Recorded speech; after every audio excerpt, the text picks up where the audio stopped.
then it's kind of awkward and you don't know how to move really. And I don't know, suddenly your hip almost goes out and stuff like that. And What did you do? that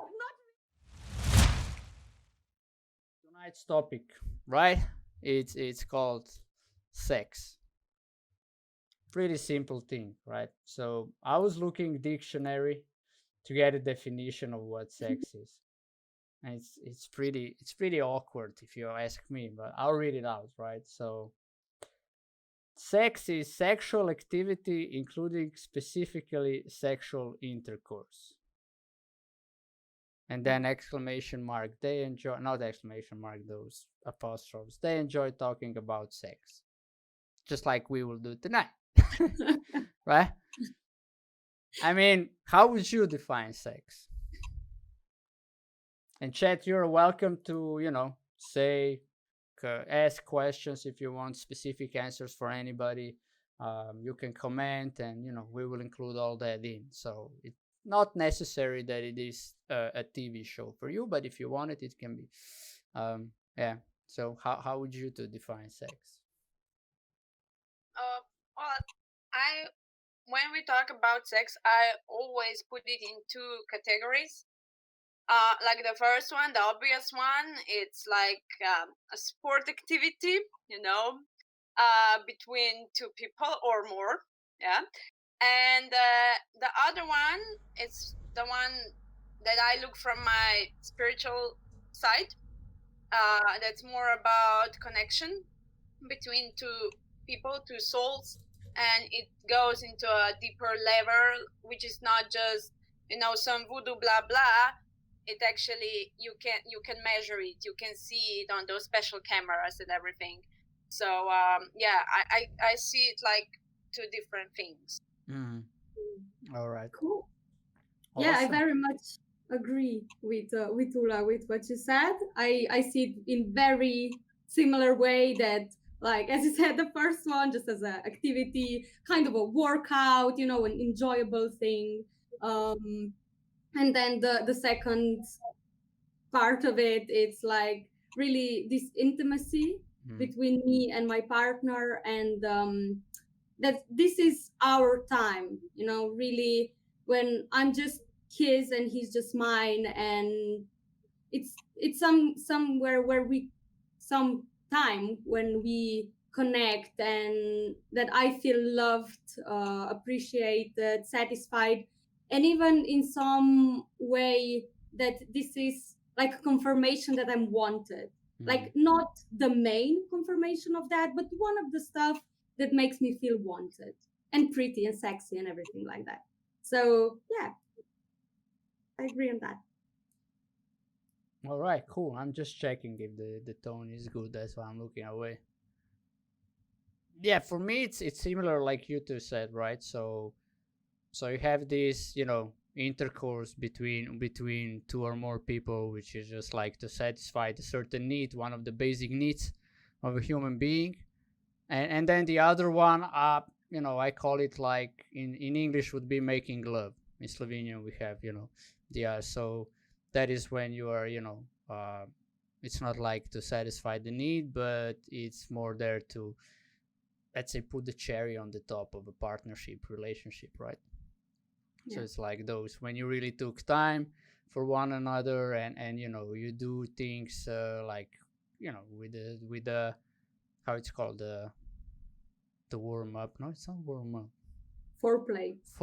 That's the you see. We, since I was born, there was little foreplay, to be honest. It's like we don't have, we cannot afford that much time. but yeah, it's right. So you guys get it. That is like making love and sex. I kind of define those two in two different ways. And since we are here, right? We talked before, what is the nature of sex? You always go, what is the nature of the topic that we cover? And basically, for all beings on this planet, like, that reproduce, intersexual intercourse is to reproduce, to sustain the species, right? So the species goes on. And that would be like the nature of it. And then, of course, human beings and a couple of other species on the planet are, having sex besides besides reproducing, like that they enjoy them. I think dolphins is one of them, and I don't know which else, some sort of apes, I think.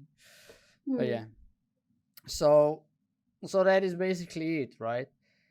But when we talked how we want this podcast to go, right? It was like, what? How can we roll it out in a way that it would actually, like, everybody can find themselves, see that they're not weird.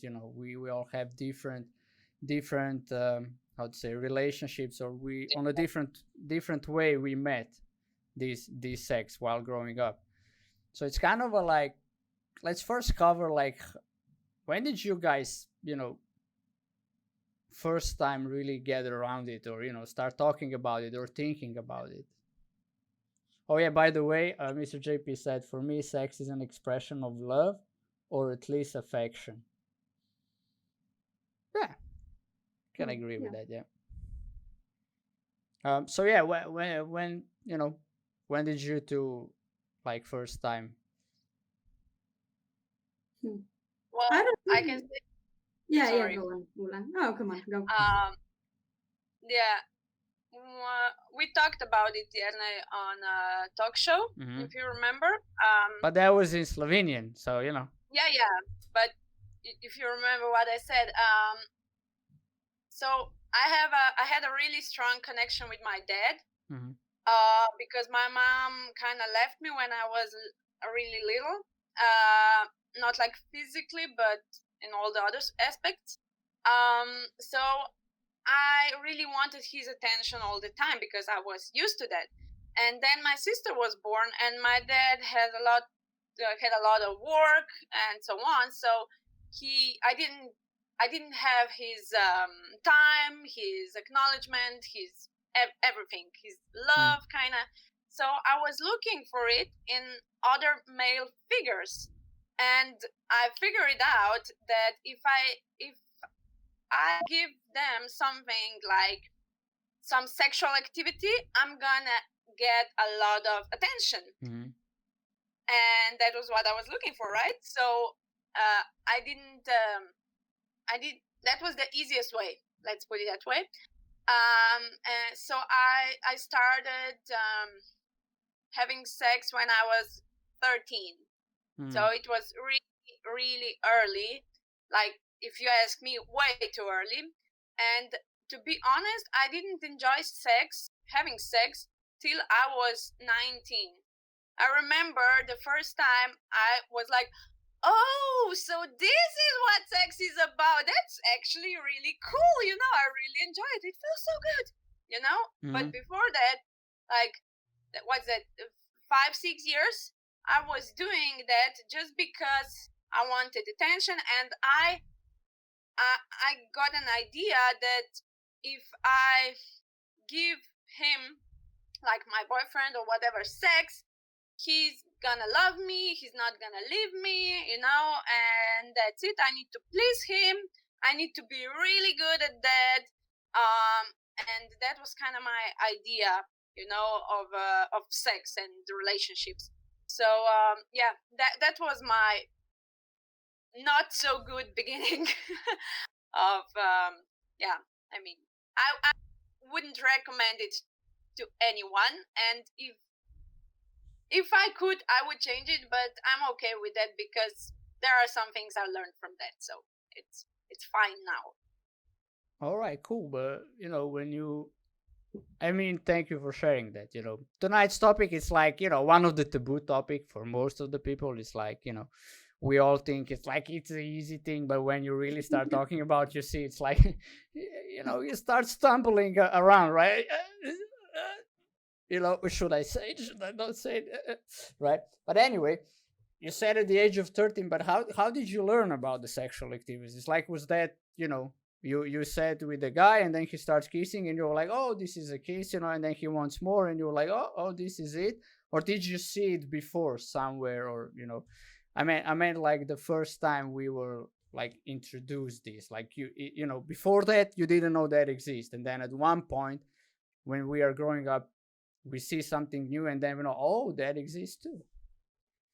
Yeah, I'm trying to think. I think there are some movies, you know, I accidentally saw, and then I was always hanging out with older guys, so I saw a lot of things when I was like 10 or 12 and so on. So yeah, I saw it like in real life and on TV. So that was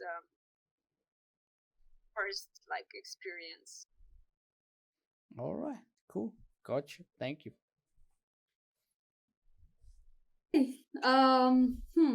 Yeah, I can see that smile. Oh, thanks, yeah. There we go. Emma is like, to put it out there, not used to talk about these topics. So yeah, no, and but I already. she also already sees it as a challenge, and Yeah, I already said that before to those two that I'm not very. It's not a very comfortable topic for me because I don't know, I don't talk about it a lot, so it's not some normal ground for me, if I say like that. But it's a challenge, so I'll take it, and it's also for, I don't know, my own like growth in a way to that I break my barriers with stuff like that. So okay, so when I don't really remember when I first come around sex, as in like seeing it like, oh, that's it. I remember there used to be in Nova Mesta, there used to be like a huge poster on the on some building, and there was women inside and then men like around there. They're like folded somehow like that, and it was something about fertility and kids and stuff like that. And I remember watching this, and I was like, how the hell do these sexual organs work? When I was like in primary school, I was like, what? How does it? Everything. How does it even work? And then I also remember like a brief part of when in the middle of the night, you're a kid, you don't know what's going on, and suddenly you hear some fast breathing and chanting, and you're like, oh my god, is something wrong? Like I didn't connect that like voices, noises, like stuff that come out of the body with some pleasure, and I was like, oh my god, what's happening? Is my mom in trouble or something? What are mom and dad doing? And I was like, at that time I also didn't know what's going on, and then suddenly, I don't know, we started, yeah, like Ula said, seeing it in movies, all this romantic stuff, and you also have some quite straightforward movies that just show like a lot of it already, and it used to be quite uncomfortable. Also, that I don't know if your guys like that, but when you sit with your parents and it's like a family movie or something like that, or romantic drama comedy, and the sex scene comes up, and you're like, I'm watching away. I'm, just checking out, I don't know, the window, what's going on. So there was a lot of that happening. And then we started to talk about it in school, also like sex education. And it was all so funny, even though it really wasn't that funny. And I were actually interested in it, because it's that part of curiosity and part of like human nature, as we said, that just goes for it. I mean, like we're here to reproduce. And yeah, and then I dodged sex quite sometimes before, and then I started having sex at 15, I think, and it was like romantic and stuff like that. But similarly, as Ula said, I didn't really enjoy it much at first. I mean, it felt kind of good, but not as something as I would portray it before. Because before, from all of the movies and everything, it was like all of the butterflies and I don't know what sensuality and everything like that. And then it's kind of awkward and you don't know how to move really. And I don't know, suddenly your hip almost goes out and stuff like that. And what did you do? Not really much, but when you start, you don't really. I mean, No, I didn't really I get it. I'm just what joking. exactly How how did to your do. hip get out? What Oh no, position my did hip you is say? just very jumpy. Yeah, Oh, let me put oh that yeah, on. okay. My hip is like so. Yeah. Yeah, Now and it's nice everybody to is be. imagining it. How is that hip doing during the sexual intercourse? Like it's like a Yeah, flag out there waving. well, I don't know yet. Maybe I do it just in one like. I Uh, don't. I I don't. don't know. So yeah, it was a lot of like ups and downs and colorful stuff. But yeah, and I really also started to enjoy it. I don't know, similarly as Ula said, but Mm. mostly when I met Luca, because this was something, it was different and it was kind of like more special to me. Before it would be very much in like, okay, pleasing and I have to do stuff right. And, kind of being like in this awkward state of, oh my God, what is he gonna think about what I do? And I don't know, am I doing it right? And it kind of puts you in this cramp when you can then really enjoy yourself, right? So when I met Luca this week, kind of, I don't know, it got so much more comfortable, and yeah, and I love it now. So it's I pretty much I'm very very thankful also for his view on sexuality, because we also talked about that, and he's like it's really important for him that I am like pleased, that I get the pleasure to it, right? Because I heard that like 95% of women don't get to orgasm, right? So yeah, yeah, and it's like shit. Really, what do people do, right? And I also didn't come a lot before Luca, but now I don't know. I enjoy it now. It's good. Yeah, that. Yeah, All now right. I'm just like. All right. I'm just like, oh my god. So yeah, for me it was like I think when I was 8. We lived in a 2-bedroom apartment, so it's like mom and dad were doing it, obvious thing it, and I always thought when I heard it that it was like some sort of massage. I didn't know it as a kid. I didn't have this image, but I was like but I did watch movies or hear something, so people with some type of massage, they did that. I don't know why I had this in my head, but then it comes like one time they were I heard, and then I was like, I've got to check it out. Now I wanna know what's going on, and I walk across the hall, and I see they're doing something. And then I think me and my brother, we both went, and then we just start, we went back to the room, didn't say anything. We went back in the room, and then mom come after us, and I think mom's reaction was one of the best, like of all time. She didn't hide anything. She didn't like lie about it what they were doing, but she was just like straight on, like all right, with questions. What did you see, right? I thought, Mom, I remember me saying, Mom, I thought, you guys are doing a massage. And then she said to me, well, it is kind of, a one way of, you know, doing that. And I think from that moment on, for me, it was like some normal things. We never had this in our family, that some bird brings kids and stuff like that. I don't remember those conversations. It was always like when we were curious, my mom told us the way it was. And, therefore, I really appreciate it, and that's how I also want to be with our kids. But yeah, and since that moment on, I was like, all right, that's cool, right? But to be honest, I think I started masturbating when I was 7. I didn't know, I just like, I don't even know how it happened, but it was just like, it was a good thing.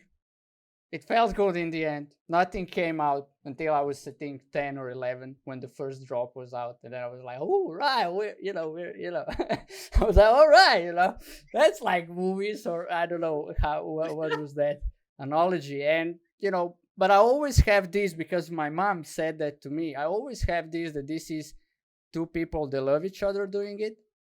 So I basically had my first or did my first sex. I don't know how to say had my first sex. Did because you're usually doing it, right? You don't have it. It's like so doing the sex was when I was 20 with my first serious girlfriend. Um, so yeah, that's it. And since that moment on, I remember, I was like a teenager. I was hungry for it. I wanted to do it all the time, like the young boys. When you first start doing it, you enjoy it and stuff like that. But you don't really.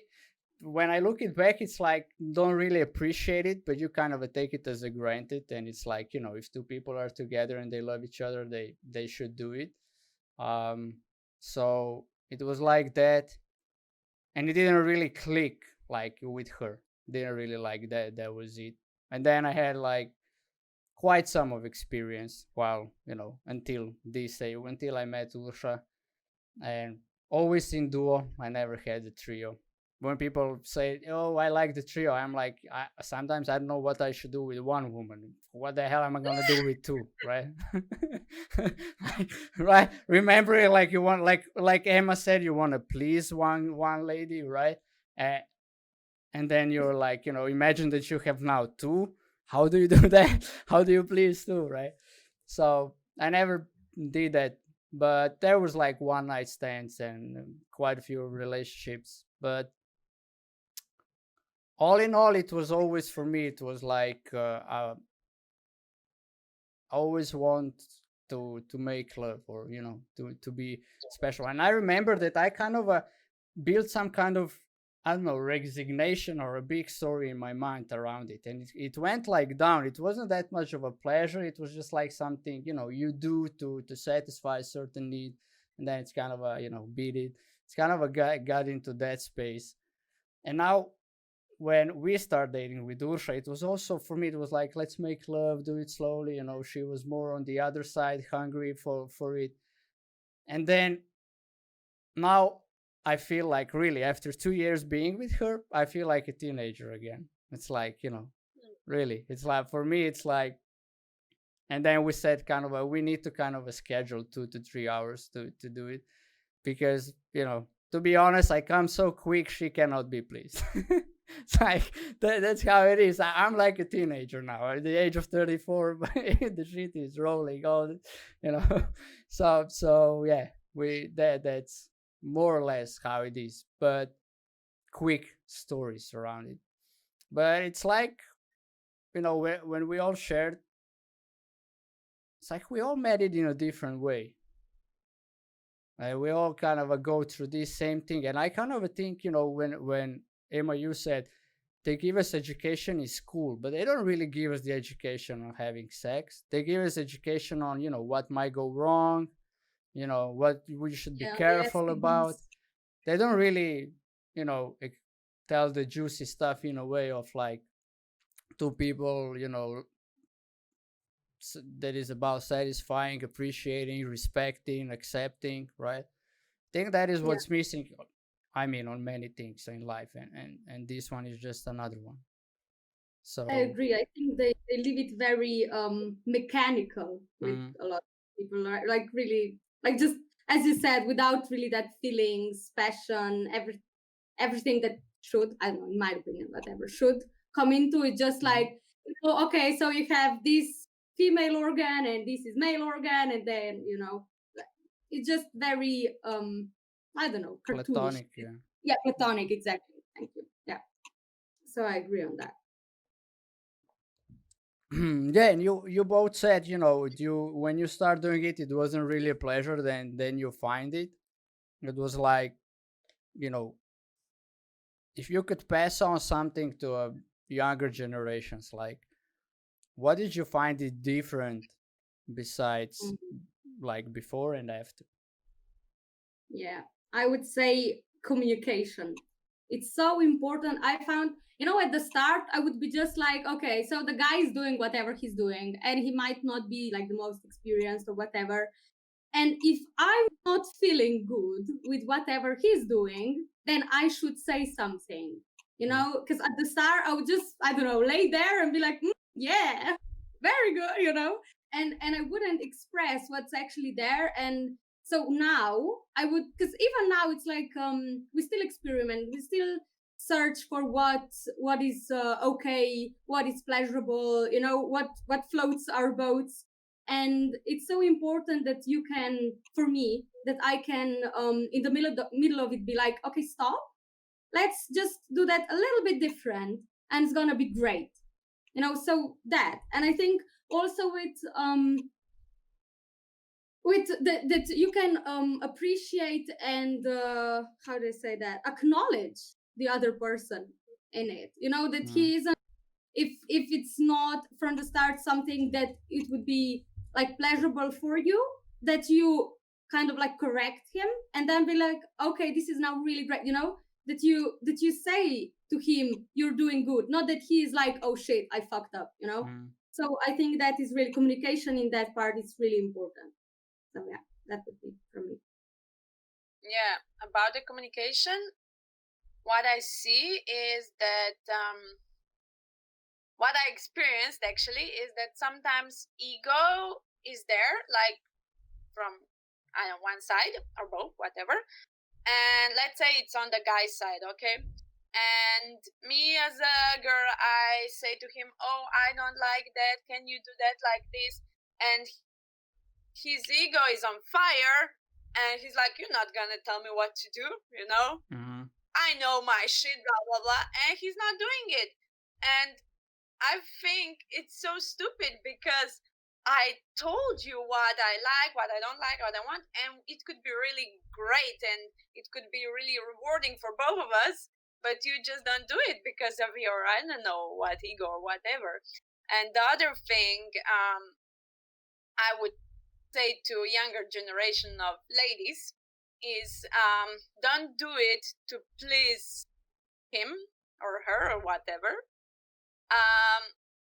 Do it because you really want it, because it's not when I remember myself and when I talk now to girls, what I see is that if you have sex with with a guy, or like you're like, I don't know, 14 and he's 18, you're gonna be so cool because you had sex with an older guy and so on. So don't do it to be cool. Do it because you want it. It doesn't matter why you want it. It can be just because you're, I don't know, you want to try it or whatever. I think that's okay.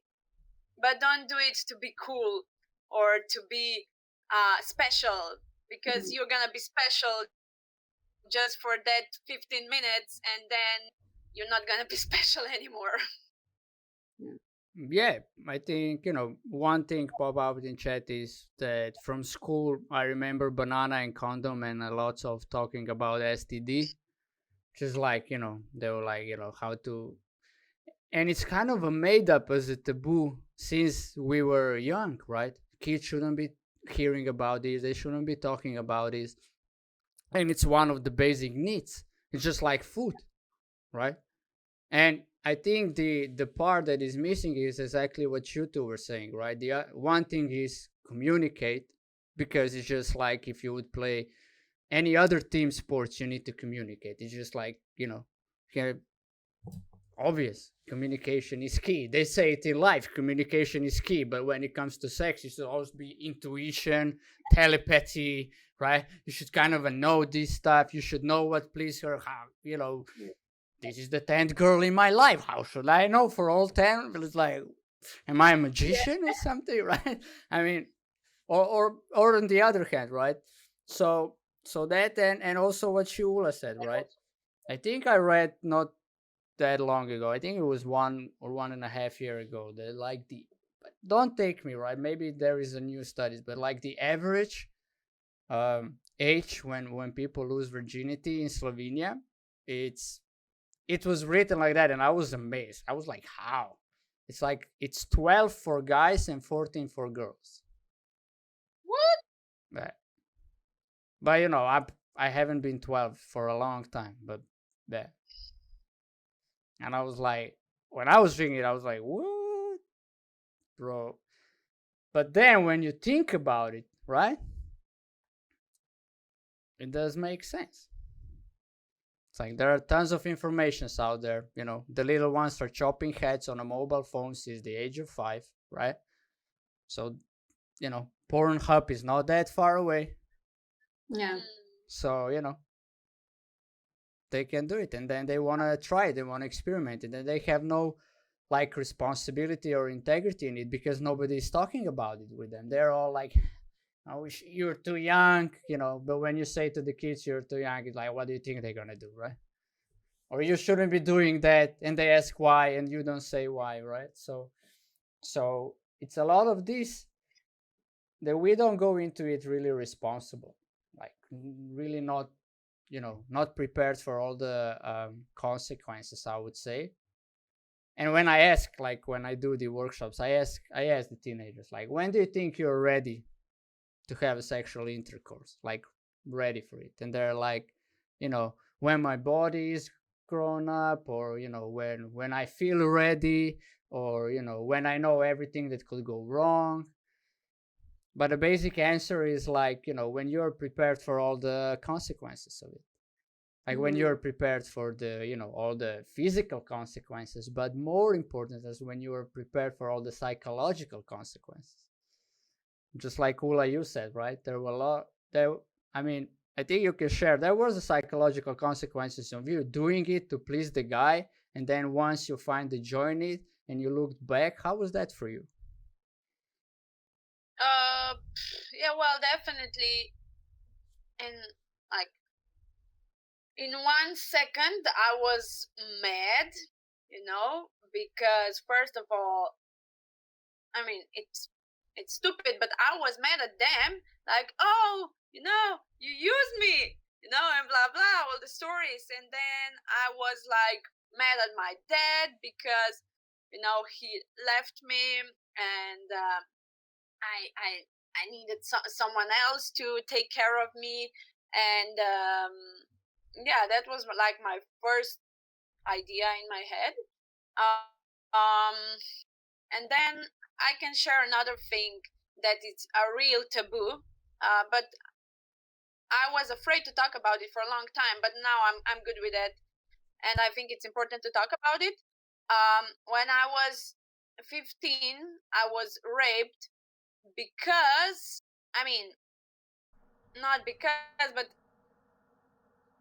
I was always playing nice and trying to please the guy, and I wasn't ready to have sex with him, but I was acting, like he saw that I want to please him, so he took the opportunity. And yeah, and I want to share with you that raping is not like in the movies most of the time, because I talked to other women too later. It doesn't look like that most of the time. It looks like you freeze. So if we go back when I was 15, it was on the beach. I was laying down on the beach, and he was on top of me, and he just, I think I was wearing a skirt, so he just moved my panties, and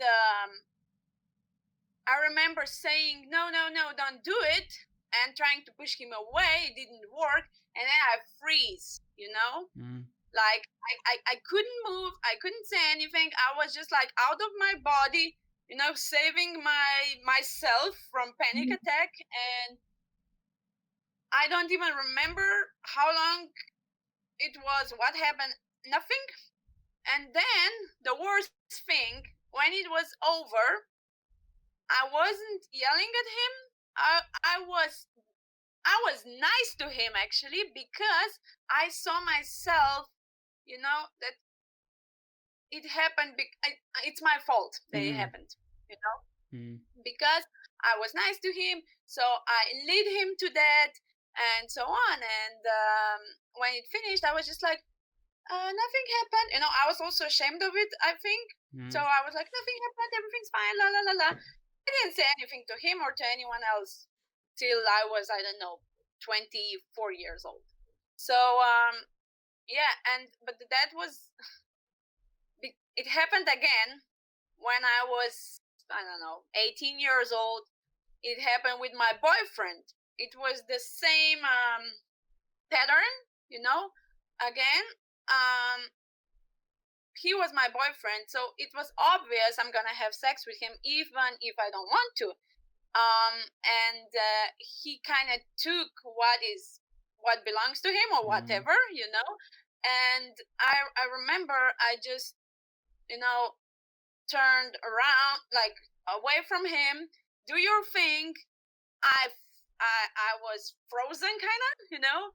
And when it was over, I was just like, I just want to forget about it. I'm just gonna go to sleep. So yeah, it's not like in the movies, you know. It's more quiet, and yeah, you just take it and trying to forget about it. Yeah, I mean, thank you for sharing that. And I think it's important to talk about that because that is another thing inside of sex or any relationship is about this, you're mine, I'm yours. But the problem is when we go to you're mine, she's mine, or he is mine, right? And then you treat it like a proper property, him or her. And then all, that, yeah, like an object, exactly. And then it's like, she's my object, so when I'm needy, she's there to please me, right? Even though if she doesn't want to do it, you are my girlfriend, you love me, you kind of have to do it, right? And then we come to these rules that are out there in society anyway. Women to please guys, men, to be pleased whenever they wanted to, whenever it lifts up, right? So, and I think this is really important what you shared also, because it's a lot of this going on behind Yeah, behind I the. also shared it. Right, I also shared it because I know that, yeah, there's a lot of that going on, and I know that girls, when I talk to them and it happened to them, they feel like they are, Guilty. they are guilty. Yeah, they feel guilty, and they don't see it as something's wrong. They just see it like, oh, it's my problem, it's my responsibility, you know. And then you hear parents say like, oh, obviously that's gonna happen to you because you're wearing that skirt. Yeah, that's what I want to point out as well. And I think that's ridiculous how far as a society we come, right? So somebody is dressed in a certain way and they're already provocating something,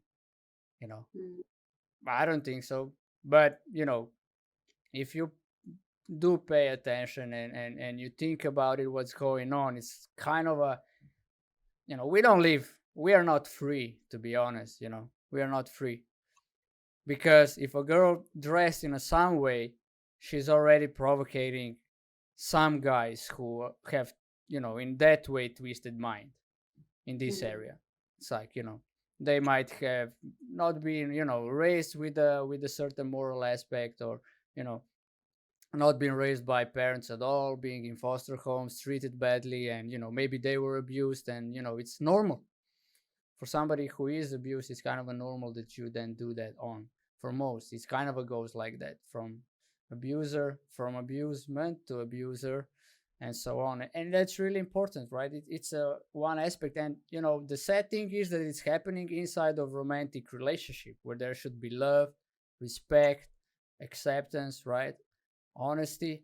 And when you say no, if he still goes for it, for me, that's right. It's just simple as it is. Doesn't matter if you're naked. There was a clear no. And then you do it because, mostly men do it because they're stronger. It's just, taking the power of it, advantage of it. And I think that, that it really doesn't show the strength, but shows the weakness. It's like, weak people do that because they cannot take no for an answer. And I think also what you shared from that before, the ego, like, when a guys want to please, it just can't, it's in there. It's either you get insulted and you hide down in shame because you don't know it in advance how to please a girl, or you just go on rampage, you're mine and I will do to you whatever I want to do to you because whatever reason, right? So it's like, it's really, it's really scary on a one side, you know, to especially these days when everything, like you said, it's about being cool, it's about being, you know, out there, being different, being special. And then people do, and like Chubi said, in his opinion, everything depends on which environment you're in. The groups form pretty fast when you're a teenager. So some group of girls, boys start smoking in like the age of 8, and it is probably the same thing with the sex and its content, which is exactly right. Like Ula, you shared before, you were 10, or holding on with, you know, being with older guys, have all that in. So it's a really, you know, in the end, when you look at it, it's a fucked up area, to be honest. It's a fucked up topic. It's like there is a whole mess around it. Like, you know, nobody knows who pays the bills in the end. It's like because there is no real education on it when we grow up. There's no like, yeah, do it from love, but then, you know, we think love is something like we had the love before. Everybody has a different definition for love. And it's so strange. And then you get in a relationship and you think you're doing it out of love, and then you see you're not. And, you know, like you said, Tula, it's like, I think a lot of girls freeze out there, and nobody then talks about it. And I think that happens a lot. And it's something that should be, and I think will be, the more and more people will talk about it, it will be, I don't think it will be extinct, but it will be something that we will talk about, and maybe in, you know, a couple of generations it will go out. That would be a pretty cool thing, right? Yeah. What did you say, Emma? Hopefully. I mean, I'm hopeful because it kind of pisses me off. Yeah, what pisses you off? Just share it. What pisses you off? Yeah, that people like exploit each other. That it's just, you know, that how can you go and just take property of someone's body? It's not yours. Like, what kind of a human being you are that you, I mean, it's just like I would go around and just, I don't know, punch people in the face because I can, you know, what the hell? And it's causes a lot of inner trauma and a lot of like barriers for people then that they get over it. And maybe so I mean, it didn't happen to me, but as Ula shared, and like some people share, you know, you get stuff like, I couldn't then trust anyone. Like I couldn't get into relationships. I couldn't, you know, let people touch me because they were so like jumpy when, you know. So that pisses me off. Like how can you be such of a nasty human being to each other that you would do something like that for your own, just because of your own, I don't know, pleasure, ego, whatever, you're gonna go and abuse someone else. Like, I don't know, it's totally like messed up to me. So yeah. Well, I think it's because in general, we as human beings don't talk a lot about consequences of our words, actions, deeds. It's just like, you know, you do it and then you deal with it, never thinking advantage. Okay, if I do that, what might be the possible consequences on me or on people around me if I do that, right? Yeah. So, and it's mostly because it's not talked about. It's like, you know, it's a quiet, like Ula said, it's a quiet thing. And I did talk to one social worker years ago. I mean, when not years ago, when this migration starts, right? And there was a big fama, yo, these migrants will come into the country, they will start raping our women, you know, la la la la la la. And then she said to me, you know, if people in Slovenia would note how many of these things are happening behind closed doors, the migrants are the least of our problems. You know, and that's the reality of it. And that's, you know, and that's what I want to bring up with this topic here is like, you know, first and foremost is respect. And without respect, it's like we all demand it. It's like, you should respect me. And I agree, we should respect each other. Every human, every living being on this planet deserves respect because it's alive. And we should respect that. And I think here is the other thing, but you don't need to accept every other living being into your life. So just like I don't have all the flowers on this planet in my home, therefore I don't have all the people on this planet in my home. There are certain people that, you know, I respect and accept in my life, and there are certain people I respect but I don't accept them as, as my partners, or my I don't know, business partners, or somebody who would be in this podcast, right? But it doesn't mean I don't respect them, or I don't have this genuine, pure love that every being is having for another being, human being, right? So Karina, in the meantime, says abusers were usually abused themselves. It's a pattern, sometimes the only so-called love they know. And another crazy statistic is that nowadays men as early as 20 years old report of erection problems, and it soars back to porn. It disconnects us from our bodies and each other. I mean, I agree. That's why I don't watch porn. I think since the age of 23, I didn't watch it. 23, 24. I stopped watching it because I was just like, I think I wrote one article where it says exactly what you, Karina, said. It is. It's like it's disconnects you from, from the how is it called? It's like when you go then having sex, you think you're having porn star on the other side. That's how it is, right? So you think she's a porn star, she will do everything that porn stars do, and even they don't do that, as it seems in there. Or maybe it's a short scene, or they're like, I don't know, but if anyway they're well paid for it on the other side, right? So it's a job for that lady. So for most of the women out there, it's not a job. But as a guys watch porn, or even ladies watch porn, we think the partner on the other side, in that moment, the sexual partner, it's like a porn star. So I don't know.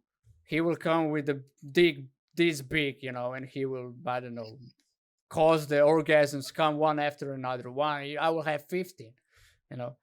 And for guys, it's like, yeah, she's like, I should, do the pussy, do the ass, do everything, right? And then when I was like really looking into it, I was like, no, it doesn't float my boat. But it did. When I was younger, I was like, I don't know. I remember, I think, first year of university. I have also a roommate who was loving watching porn. So it's kind of, being in the same room, hard not to, right? So I don't think many porn movies were that we didn't saw at that time. And at that time, everything, this internet and the whole thing on the internet was in early stages.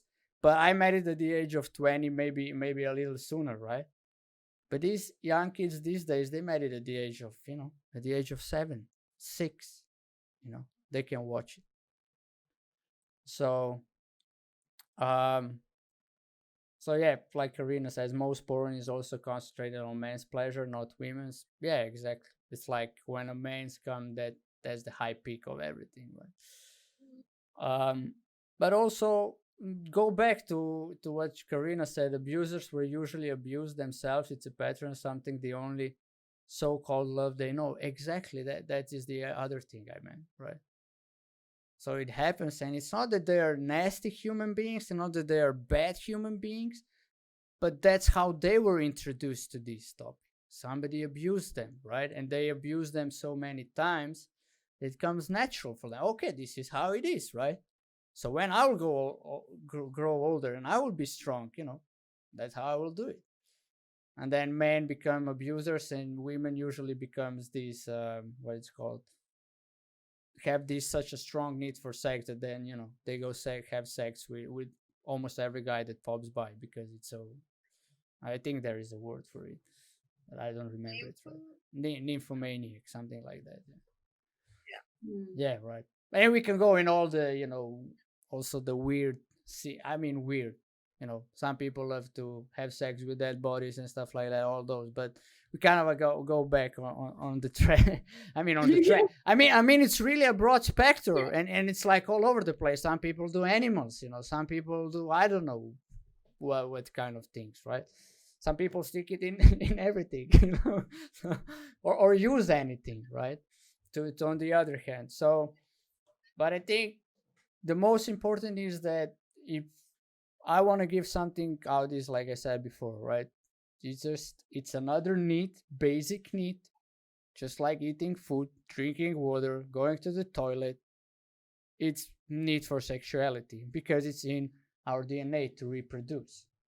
And we should be talking about it and introducing it to the young people, to the kids growing up, as you introduce them the food. It's like you say, here you go, it's good for you, you will be big, you will be, you will be stronger, you will be, I don't know. But then when it comes to sex, we don't do this in this house, Our kid was teleported here from another galaxy and something, I don't know. It comes weird, right? But I think it really then needs to bring in the responsibility, how it will end with the kid, talk to the kid as much as I think that what was missing with most of us growing up. I mean, on my side, it's like I'm really thankful to my mom. There were no taboo topics when we grow up, so it's really cool, and she never represented it as something bad or strange. It was always like, my mom and dad always said, if we fight in front of you, we will also show love in front of you. They didn't have sex in front of us. Some people might go that way. That would be weird, guys. If you talked about it, come on. But, they kissed or hugged each other in front of us, just like, sometimes they argue in front of us. So yeah, but, you, Emma, express how, where are you now? I wanna hear now. And also, chat, you can include in here as well. Where are you now about this sex? I'll be like, heard these many stories, heard that, that women can be raped really fast. You just don't hear one no. And there she goes. She freezes. She's having an intercourse, not willing to do it. Right? How then as a guy, when you maybe didn't, sometimes our brain does funny stuff. You don't hear it. It just whooshes, right? Or you go in the zone and nothing exists. You're like, in the zone. So, with all this and everything else that we covered is like, what is present for you to know? We covered kind of a whole bunch. Let me know. Well, yeah. What how I see sex now, not now, but now, is first I decided I'm gonna do it only when I want to do it. That was actually a big step for me because it was a pattern for me, it goes on years and years and it's just normal. So I really choose, no more. I'm gonna say no. If I'm not willing to do it, I'm not gonna do it. So that was like the first thing. Second thing, if I don't like something about it, I'm gonna say, hey, stop that. I know you're hurting me, whatever. That was also a big step for me. It might sound weird, but I know it's not just me. There are many ladies like that out there. And then the third thing is now I see sex. I think you all heard about tantra, yeah. And I'm not a tantra guru or whatever, but I really see how we can connect on a different level when we are consciously making sex. And one thing I can share with all of you, you might know it already, try to breathe simultaneously when you're having sex. Like really focus on that and see what happens. All right. There it is. Cool. A challenge to take home for the, for the future sexual intercourses. Cool. Thank you, Ula. That was legit. That was good. Okay. So yeah, I still I now see sex as, just as I said before, also like expression of love and something that really connects with my partner. Like yeah, some special time. I don't know how to say that any different, but I could also go a little bit into this spirituality and stuff like that. And yeah, and I experience it that I am not like there like that my thoughts aren't rushing. It's not, but my mind just kind of gets empty and I'm just there with this person. So it's some kind of it's a very different experience from like normal life, if I say like that. So yeah, and I think this is something really, really special if you make it that way, if you're listening to your body, and if you even try to listen to partner's body, or at least what they're saying to you. And yeah, and it's made for, I mean, okay, reproducing, but I think it's also made for pleasure. So yeah, and about when it was what we talked about abusers and everything. Okay, yeah, I can accept it that these people, as they said, that this is a pattern, that they were abused and everything, and that it's the only way they know.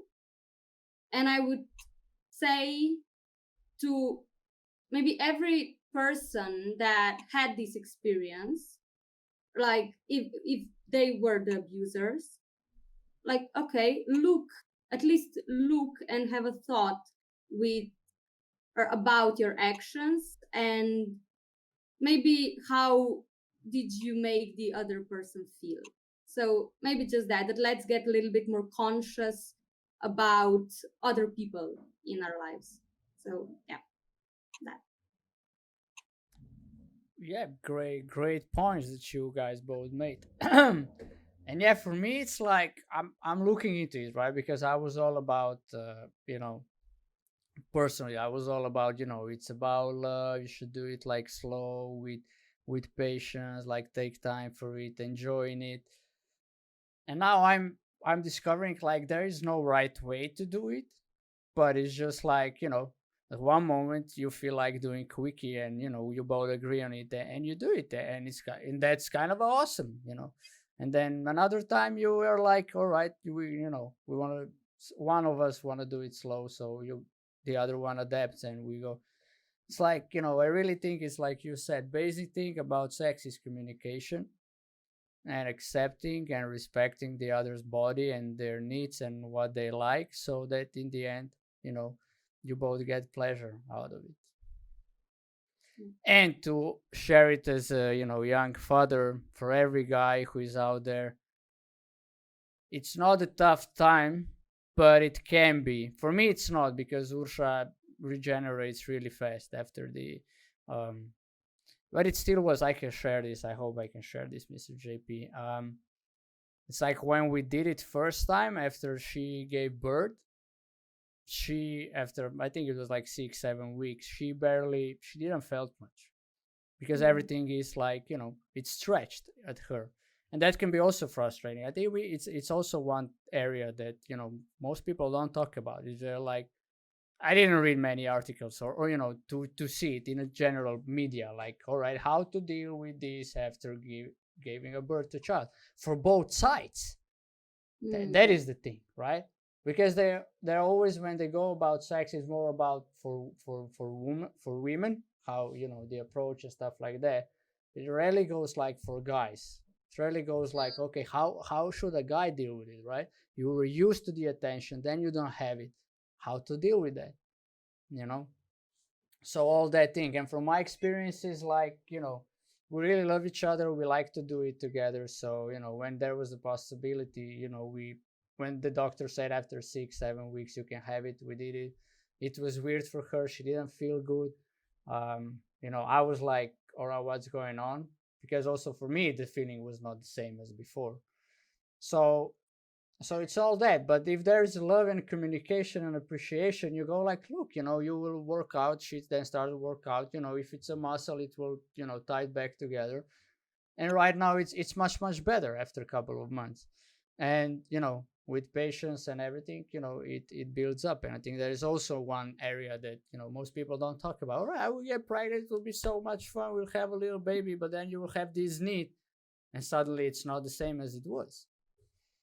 And it can be frustrating, right? She can be also weird, like, how it's all that. So, and I'm really there. The main key is, like you both said, is communication. you communicate, and then you stand for each other. And most important thing is that you don't make each other's wrong. Like, oh yeah, you gave birth, your pussy is so straight, blah blah blah. And then you go have sex with somebody else because that happens. I'm sure it happens out there. It's like it's not the same feeling for a guy, or they have 3-4 kids. It's not the same feeling anymore, and you go out and cheat, right? That is also one aspect of sex that we didn't cover. We could cover a lot, but mainly from our experience, I never cheated, so I cannot share it. I don't know if you guys did it, but it's made anyway. I think it's out of need and not love and anything else most of the time. So yeah.